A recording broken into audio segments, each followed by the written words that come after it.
పరిశుద్ధ గ్రంథము ఆదికాండము 30వ అధ్యాయం. రాహేలు తాను యాకోబునకు పిల్లలు కనకపోవుట చూచి తన యక్కందు అసూయపడి యాకోబుతో, నాకు గర్భఫలము నిమ్ము, లేని ఎడల నేను చచ్చెదనెను.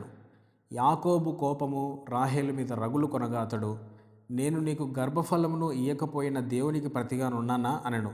అందుకు ఆమె, నా దాసి అయిన బిల్హా ఉన్నది కదా, ఆమెతో పొమ్ము, ఆమె నా కొరకు పిల్లలను కనును, అలాగున ఆమె వలన నాకును పిల్లలు కలుగుదురని చెప్పి తన దాసి అయిన బిల్హాను అతనికి భార్యగా ఇచ్చను. యాకోబు ఆమెతో పోగా బిల్హా గర్భవతి యాకోబునకు కుమారుని కనెను. అప్పుడు రాహేలు, దేవుడు నాకు తీర్పు తీర్చెను, ఆయన నా మొరను విని నాకు కుమారుని దయచేసననుకొని అతనికి దాను అని పేరు పెట్టాను. రాహేలు దాసి అయిన బిల్హా తిరిగి గర్భవతి యాకోబునకు రెండవ కుమారుని కనెను. అప్పుడు రాహేలు దేవుని కృప విషయమై నా అక్కతో పోరాడి గెలిచితననుకొని అతనికి నఫ్తాలి అని పేరు పెట్టెను. లేయా తనకు కానుపు ఉడుగుట చూచి తన దాసి అయిన జిల్ఫాను తీసుకుని యాకోబునకు ఆమెను భార్యగా ఇచ్చెను. లేయా దాసి అయిన జిల్ఫా యాకోబునకు కుమారుని కనగా లేయా అది అదృష్టమే కదా అనుకొని అతనికి గాదు అని పేరు పెట్టెను. లేయా దాసి అయిన జిల్ఫా యాకోబునకు రెండవ కుమారుని కనగా లేయా, నేను భాగ్యవంతురాలను, స్త్రీలు నన్ను భాగ్యవతి అందురు కదా అని అతనికి ఆషేరు అని పేరు పెట్టెను. గోధుమల కోతకాలంలో రూబేను వెళ్ళి పొలములో పుత్రదాత వృక్షపు పండ్లు చూచి తన తల్లి అయిన లేయాకు తెచ్చి ఇచ్చాను. అప్పుడు రాహేలు, నీ కుమారుని పుత్రదాత వృక్షపు పండ్లలో కొన్ని నాకు దయచేయమని లేయాతో అనగా ఆమె, నా భర్తను తీసుకుంటివే, అది చాలదా? ఇప్పుడు నా కుమారుని పుత్రదాత వృక్షపు పండ్లను తీసుకుందువా అని చెప్పాను. అందుకు రాహేలు, కాబట్టి నీ కుమారుని పుత్రదాత వృక్షపు పండ్ల నిమిత్తము అతడు ఈ రాత్రి నీతో శయనించునని చెప్పాను. సాయంకాలమందు యాకోబు పొలం నుండి వచ్చినప్పుడు లేయా అతనిని ఎదుర్కొని పోయి, నీవు నా ఎద్దకు రావలను, నా కుమారుని పుత్రదాత వృక్షపు పండ్లతో నిన్ను కొంటినని చెప్పాను. కాబట్టి అతడు ఆ రాత్రి ఆమెతో శయనించను. దేవుడు లేయా మన వినను గనుక ఆమె గర్భవతి యాకోబునకు 5వ కుమారుని కనెను. లేయా, నేను నా పెనిమిటికి నా దాసినిచ్చినందున దేవుడు నాకు ప్రతిఫలము దయచేసను అనుకొని అతనికి ఇస్సాకారుని పేరు పెట్టెను. లేయా మరలా గర్భవతి యాకోబునకు 6వ కుమారుని కనెను. అప్పుడు లేయా, దేవుడు మంచి బహుమతి నాకు దయచేసను, నా పెనిమిటికి 6 కుమారులను కని ఉన్నాను గనుక అతడికను నాతో కాపురం చేయను అనుకొని అతనికి జబులూన్ అని పేరు పెట్టెను. ఆ తర్వాత ఆమె కుమార్తెను కని ఆమెకు దీనా అని పేరు పెట్టెను.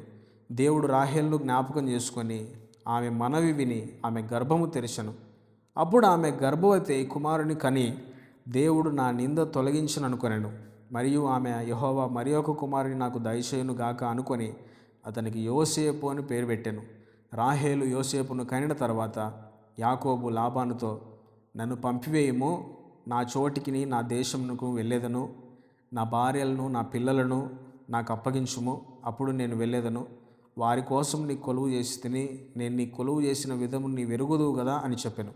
అందుకు లాబాను అతనితో, నీ కటాక్షము నా మీదనున్న ఎడల నా మాట వినుము, నిన్ను బట్టి యెహోవా నన్ను ఆశీర్వదించనని శకునము చూచి తెలుసుకుంటునని చెప్పాను.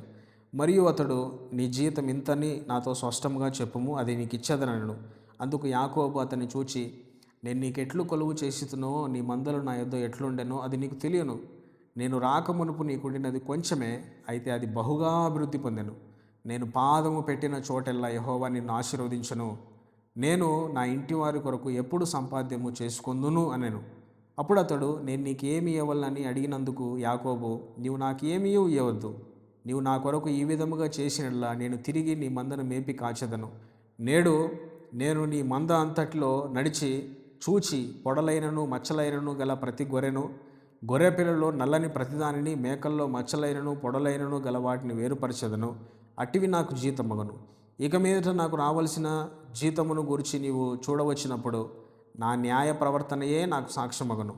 మేకల్లో పొడలైనను మచ్చలైనను లేనివన్నీయు, గొర్రె పిల్లల్లో నలుపు లేనివన్నీయు నా యుద్ధనున్న ఎడల నేను దొంగిలిత్తినని చెప్పవచ్చునను. అందుకు లాబాను, మంచిది, నీ మాట చెప్పుననే కానిమ్మనను. ఆ దినమున లాబాను చారైనను మచ్చైనను గల మేకపోతులను, పొడలైనను మచ్చలైనను గల పెంటి మేక పిల్లలన్నింటినీ, కొంచెము తెలుపు గల ప్రతిదానిని, గొర్రె పిల్లల్లో నల్లవాటినన్నింటినీ వేరు చేసి తన కుమారుల చేతికి అప్పగించి తనకును యాకోబునకును మధ్య 3 దినముల ప్రయాణమంత దూరం పెట్టెను. లాబాను యొక్క మిగిలిన మందను యాకోబు మేపుచుండెను. యాకోబు చీనారు, జంగిసాలు అను చెట్ల చువ్వలను తీసుకుని ఆ చువ్వలలో తెల్లచారలు కనబడినట్లు అక్కడక్కడ వాటి తొక్కలు ఒలిచి మందలు నీళ్లు త్రాగు వచ్చినప్పుడు అవి చూలు కట్టుటకు అతడు తాను ఒలిచిన చువ్వలను మందలు త్రాగుటకు వచ్చి కాలువలలోను నీళ్లగాళ్ళలోను వాటి ఎదుట పెట్టగా మందలు ఆ చువ్వల ఎదుట చూలు కట్టి చారలైనను పొడలైనను మచ్చలైనను గల పిల్లలను ఈనెను.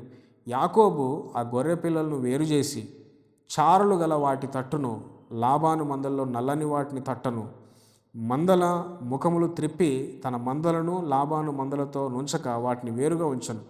మందలలో బలమైనవి చూలు కట్టినప్పుడెల్లను అవి ఆ చువ్వల ఎదుట చూలు కట్టునట్లు యాకోబు మంద కనుల ఎదుట కాలువల్లో ఆ చువ్వలు పెట్టెను. మంద బలహీనమైనప్పుడు పెట్టలేదు. అట్లు బలహీనమైనవి లాబానుకును, బలమైనవి యాకోబునకు వచ్చెను. ఆ ప్రకారము ఆ మనుషుడు అత్యధికముగా అభివృద్ధి పొంది విస్తారమైన మందలు, దాసులు, ఒంటెలు, గాడిదలు కలవాడాయను. Thank you for watching.